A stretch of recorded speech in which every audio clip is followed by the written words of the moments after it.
গতকাল একজন মহিলার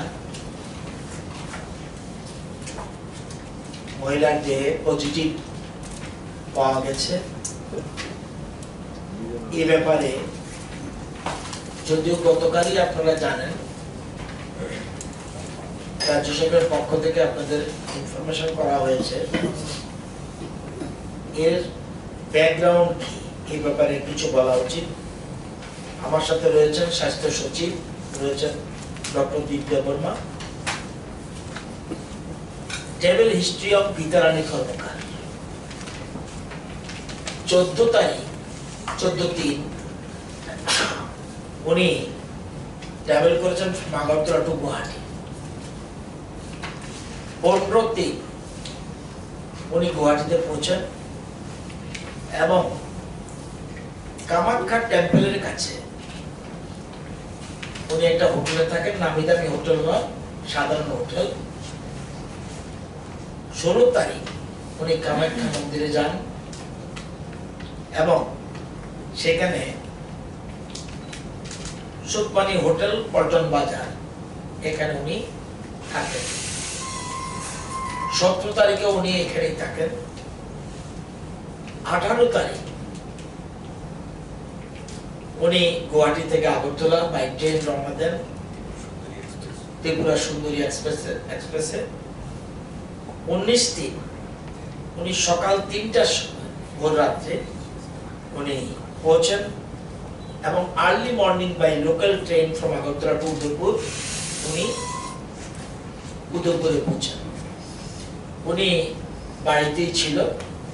19/3 থেকে কন্টিনিউ উনি বাড়িতে ছিল। এটা আমরা এর বেশি কিছু আর জানার কথা নয়। এরপরে এবং যে কোচ এসেছিল, সেই কোচের ট্রেনের কোচ নাম্বার, টিকিট, কারা কারা ছিল সব আমাদের কাছে চলে এসছে। এখন এরপরে উনি 3 তারিখ উনি গীতারানী কর্মকার, 45 বছর।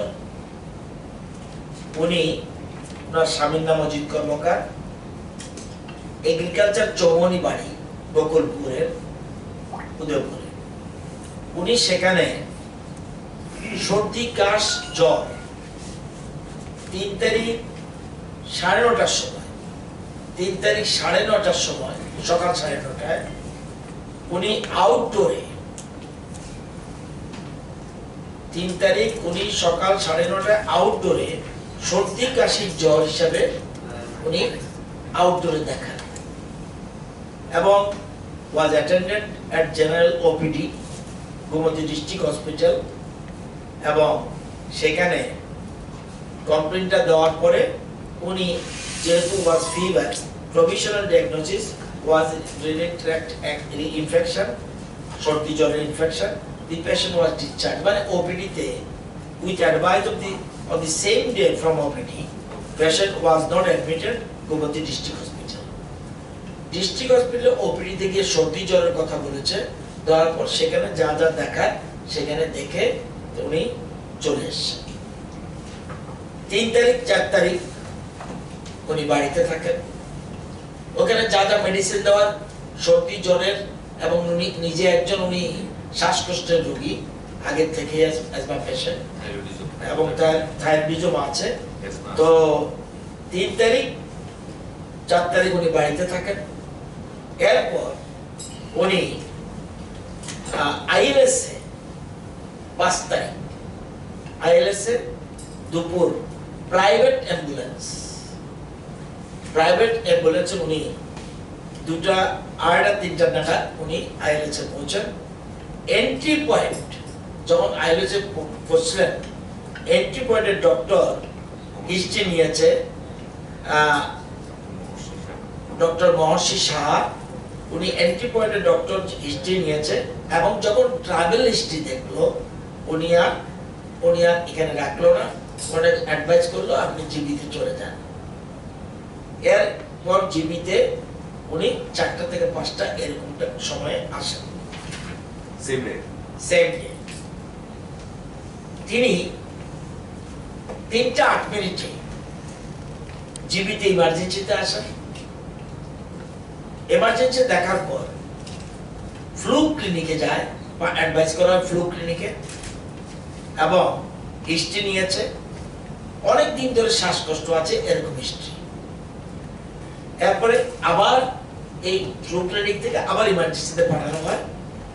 ইমার্জেন্সি থেকে ফ্যামিলি মেডিসিনে বিকজ যেহেতু অ্যাজমা এবং এই প্রবলেমগুলি আছে সেজন্য, এবং রাতে সিনিয়র ডাক্তারদের সন্দেহ হয় সেম ডে, এবং সাথে সাথে 5 তারিখ রাত্রি 10টা নাগাদ এর আগেই উনি ফ্লু ওয়ার্ডে আইসোলেশনে চলে যান। ফ্লু ওয়ার্ডে সেখানে আর কোনো পেশেন্ট ছিল না, ফ্লু ওয়ার্ডে আইসোলেশনে নেওয়া হয় এবং সেখানে কোনো পেশেন্ট ছিল না। 6 তারিখ ওনার 6/4 স্যাম্পল নেওয়া হয়, সন্ধ্যা অবধি ওনার স্যাম্পল নেওয়ার পর রাত্রে 8টা নাগাদ রিপোর্ট আসে 6 তারিখ, এবং তখন দেখা যায় পজিটিভ। এ হলো টোটাল ব্যাকগ্রাউন্ড। এবং তখনই ডেজিগনেটেড আইসোলেটেড ওয়ার্ড একটা হয়েছে আমাদের, যেখানে আমরা ট্রিটমেন্ট করব, যেটা হলো নিউ টিচিং হসপিটাল 2 NTH 2, যেখানে আমরা সেখানে 20টার মতো বেড রয়েছে, এবং কোভিড পেশেন্টের জন্য, কোভিড পেশেন্ট যদি ধরা পড়ে ইন ফিউচারে, সেই জন্য কোভিড পেশেন্টের জন্য 20 জনের পেশেন্ট দেখতে পারে সেই ব্যবস্থা রয়েছে, এবং ডাক্তার, নার্স এবং প্যারামেডিক্যাল স্টাফও 7 দিন ধরে এর বাইরে আর যাবে না। 7 দিন ধরে ডাক্তার, নার্স, প্যারামেডিক্যাল 7 দিন ধরে ট্রিটমেন্ট করে, ফ্রেশ 7 দিনের জন্য আরেকটা টিম ঢুকবে, এরকম ভাবে ব্যবস্থা করেছে। এই হলো অবস্থা। এবং আমাদের চিকিৎসকদের অনুমান 18-19 তারিখ, 18-19 সময়, 18-19-এর সময় কোনো এক সময় ওনার এই পজিটিভের ইনফেকশন হয়েছে বলে ধরে নেওয়া হয়েছে। এখন এটা লাস্ট স্টেজ মনে করা হচ্ছে না ডাক্তারবাবুদের মত, এবং বর্তমানে পেশেন্ট স্টেবল আছে, ভয়ের কিছু নেই বলে চিকিৎসকরা মনে করছেন। সুতরাং এটা হলো ব্যবস্থা। এখন এরপর এটা তো এর মধ্যে 18-19 থেকে যদি ধরা হয় যে পজিটিভ, তাহলে তো অনেক জায়গায় কম করেছে। আমরা যে ডাক্তার, যে অ্যাম্বুলেন্সের ড্রাইভার রাকেশ দে, তাকে ইনস্টিটিউশনাল কোয়ারেন্টাইনে রাখা হয়েছে, এবং ওনার নিজস্ব পরিবার মানে স্বামী অজিত কর্মকার, রুমা কর্মকার মেয়ে, স্বস্তি রূপা শীল, এই 3 জনকে এবং ড্রাইভারকে tribal guest house near Tepania block, এটা ইনস্টিটিউশন, আমরা যে 12টা ইনস্টিটিউশন আমরা করেছি কোয়ারেন্টাইন, ইনস্টিটিউশনাল কোয়ারেন্টাইন, সেখানে এই 4 জনকে ওখানে রাখা হয়েছে, কারণ because they are high risk. এছাড়া আরো 34 জন, এই রজত কর্মকার, লিপিকা কর্মকার, অনেক 34 জনকে এদেরকে PRTA এগ্রিকালচার জমি, ওই ওনার বাড়িতে এসেছিল, কোথা থেকে এসেছিল, আশেপাশের আত্মীয় স্বজন দেখতে গেছে যারা, সবকে চিহ্নিত আমরা করে ফেলেছি। 34 জনকে সবাইকে আমরা চিহ্নিত করেছি, সবাইকে PRTA এগ্রিকালচার জমি ওদেরকে রাখা হয়েছে। 4 জনকে because high risk tribal guest house near Tepania block, আর বাকিদের 34 জনকে তাদেরকে রাখা হয়েছে। এটাও কিন্তু সব PRTA এগ্রিকালচার জমি, এটাও ফেসিলিটেড আমরা কোয়ারেন্টাইনে রাখা হয়েছে। আরেকজন অমরপুর থেকে ওনাকে দেখতে এসেছিল এই বাড়িতে থাকাকালীন, দীপক কর্মকার, ওনাকে সাগরিকা গেস্ট হাউস অমরপুর, সেখানে আমরা রেখেছি। মোট গোমতী জেলায় 39 জনকে ইনস্টিটিউশনাল কোয়ারেন্টাইনে পাঠানো হয়েছে, এবং হাই রিস্ক যারা, তাদের ব্লাড স্যাম্পল অলরেডি কালেক্টেড। সোয়াব সোয়াব, ইয়েস।